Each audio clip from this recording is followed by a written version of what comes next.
สถานที่บางแห่งมีอาถรรพ์ที่บางทีเราก็หาคำตอบไม่ได้สวัสดีครับชาวไทยสารแนทุกท่านขอบคุณทุกท่านที่เข้ามารับฟังอย่างเหนียวแน่นนะครับถ้าฟังแล้วถูกใจฝากติดตามช่องไทยสารแนด้วยนะครับวันนี้ผมมีสถานที่แห่งหนึ่งในป่าเหนือของหมู่บ้านมาเล่าให้ฟังครับแม่เล่าให้ผมฟังว่าทางป่าเหนือขึ้นไปบนเขาก่อนที่จะขึ้นเขาลูกใหญ่ที่เรามองเห็นอยู่จะมีหุบแห่งหนึ่งมีน้ำขังอยู่ไม่มากแต่ไม่เคยแห้งตลอดปีหุบนี้ชาวบ้านเรียกหุบนางพรายครับ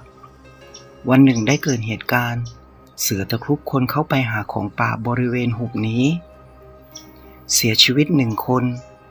รอดหนีตายออกมา1 คนเล่าให้ชาวบ้านฟังว่ามีผู้หญิงชาวบ้านหน้าตาสวยงามมากมาเรียกให้เข้าไปช่วยพ่อของเธอที่โดนงูกัดอยู่ในหุบพอเดินเข้าไปถึงหุบก็มีเสือกระโจนเข้ามาขย้ำเพื่อนตายไปต่อหน้าต่อตาเลยครับพอชาวบ้านรู้ก็หยิบอาวุธใครมีปืนแก๊ปก็ถือปืนแก๊ปใครมีหน้าไม้ก็ถือหน้าไม้มีดพระกันครบมือประมาณ15 คนเข้าไปตรงบริเวณเกิดเหตุพอไปถึงก็พบศพของชาวบ้านเคราะห์ร้ายที่เป็นผู้ชายกลางคนนอนเสียชีวิตอยู่แต่ไม่ปรากฏมีรอยกินของเสือมีแต่รอยกัดตรงคอ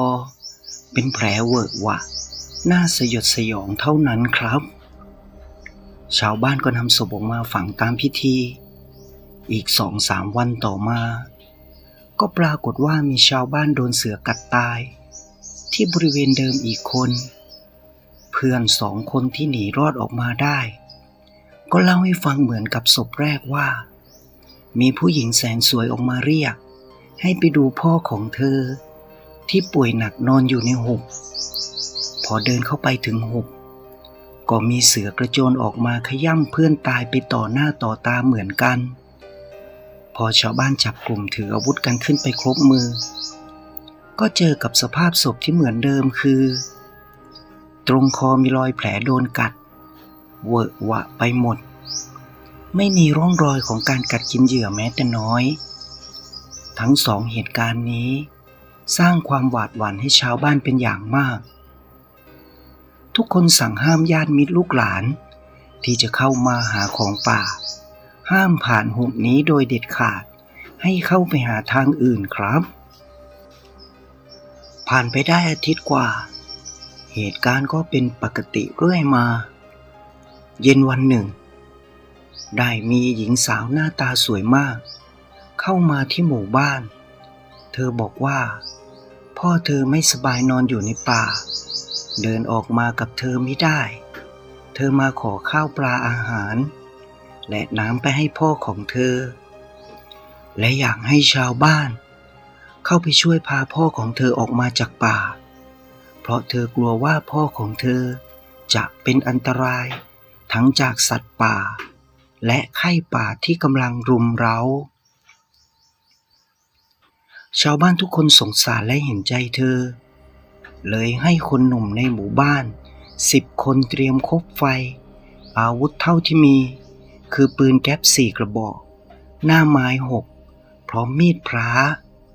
ตามเธอเข้าไปเพื่อช่วยเหลือพ่อของเธอออกมาที่หมู่บ้านเดินเข้าไปในป่าได้ประมาณครึ่งชั่วโมงเวลาน่าจะประมาณ4 โมงเย็นบริเวณข้างหน้าก็คือหุบที่มีคนโดนเสือกัดตายหนุ่มคนหนึ่งจึงถามขึ้นว่าพ่อของเธออยู่ตรงไหนเธอก็ไม่ตอบได้แต่บอกว่าให้ตามมาสักพักทุกคนก็เริ่มเอะใจเพราะเส้นทางที่เธอมุ่งไปคือหุบที่มีคนโดนเสือฆ่าตายมาแล้ว2 ศพแต่แล้วทุกคนก็ต้องตกใจเมื่อมีเสียงเสือใหญ่ดังมาจากข้างหลังมันกระโจนเข้าขย้ำเข้าที่คอของหนุ่มเคราะห์ร้ายที่เดินอยู่หลังสุดทุกคนตกใจวิ่งหนีกระเจิดกระเจิงมาถึงหมู่บ้านก็เล่าเรื่องให้ผู้ใหญ่บ้านและชาวบ้านฟังทุกคนลงความเห็นว่าต้องไปปรึกษาหลวงตา ตอนนี้เป็นเวลาผีตากผ้าอ้อมแดดสีส้มจางๆสาดแสงระตามยอดไม้ผ่านลงมาตรงผืนดินดูวิเวกวังเวงยังไงพี่กลขณะที่ทุกคนกำลังรวมกลุ่มกันเดินไปหาหลวงตาที่วัดทุกคนก็มองเห็นภิกษุหนุ่มรูปหนึ่งกำลังเดินสวนมาที่พวกตนเมื่อเข้าไปใกล้กลุ่มชาวบ้านก็นั่งลงผู้ใหญ่บ้านก็ถามขึ้นว่าพระคุณเจ้ามาจากที่ไหนครับจะไปไหนหลวงพี่หนุ่มพระธุดงค์ก็ตอบว่ามาจากแดนไกลจะไปหุบนางพรายโยมชาวบ้านมองหน้ากันและพากันห้ามปรามแต่ท่านบอกว่ามีสิ่งที่ต้องทำและจะต้องไปที่นั่นเย็นนี้เลยท่านให้ชาวบ้านพาเข้าไป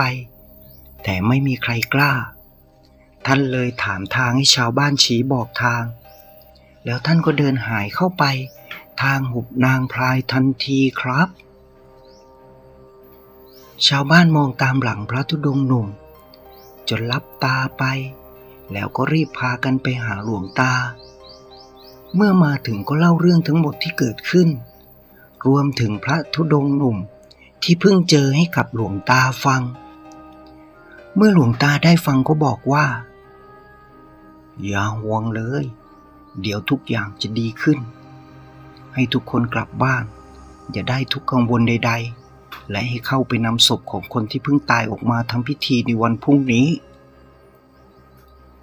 รุ่งเช้าทุกคนก็จัดกำลังคนหนุ่มเพื่อเข้าไปนำศพคนที่โดนเสือขย้ำตายไปเมื่อวานตามคำสั่งของหลวงตาเมื่อพรักพร้อมอาวุธครบมือกันทุกคนแล้วก็พากันมุ่งหน้าสู่หุบนางพรายบริเวณที่เสือขย้ำหนุ่มชาวบ้านตายเมื่อวานทันที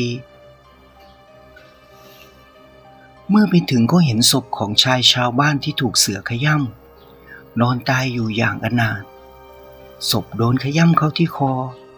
และไม่มีรอยกัดกินเหมือนศพก่อนๆแต่ที่ทำให้ทุกคนประหลาดใจก็คือทุกคนมองไม่เห็นหุบนางพรายไม่ว่าจะพากันค้นหาเท่าไหร่ก็มีแต่ป่าขึ้นทั่วไปบริเวณเป็นหุบที่ทุกคนเห็นอยู่เป็นประจำได้หายไปเหมือนมันไม่เคยมีอยู่หลวงตาบอกว่าพระธุดงค์หนุ่มที่ทุกคนพบเจอเมื่อวานไม่ใช่พระธรรมดาและเมื่อท่านมาเมื่อวานเพราะท่านจะมาช่วยปัดเป่าสิ่งไม่ดีให้และหุบแห่งนั้นก็หายไปจากที่ตรงนั้นตราบจนทุกวันนี้ก็ไม่มีปรากฏอีกเลยครับท่านผู้ฟังเคยฟังเรื่องแบบนี้ไหมครับถ้าเคยแชร์กันได้นะครับคลิปหน้าผมจะนำเรื่องแปลกๆหลอนๆมาเล่าให้ฟังอีกนะครับชอบกดไลค์ถูกใจกดติดตามได้เลยนะครับสำหรับวันนี้สวัสดีครับ